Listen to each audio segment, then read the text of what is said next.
Hello everyone. In this video, we will guide you on how to measure distance on Google Maps. So let's dive right in. First, open the Google Maps app on your phone. If you don't have it yet, you can download it for free from the App Store or Google Play Store. Once you have Google Maps open, find the starting point for your measurement.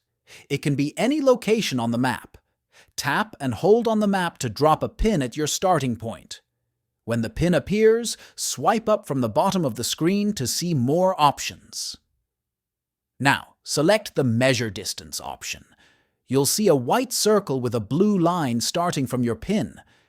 Next, drag the map to the second location you want to measure the distance to.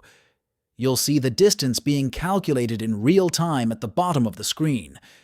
You can add more points by tapping the Add Point button.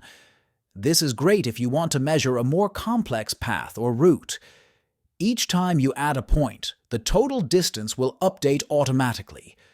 You can keep adding points until you've covered your entire route. Once you're done, you can see the total distance at the bottom of the screen. And that's it! You've successfully measured a distance on Google Maps. If you find this video helpful, don't forget to subscribe to our channel for more tutorials. Thanks for watching.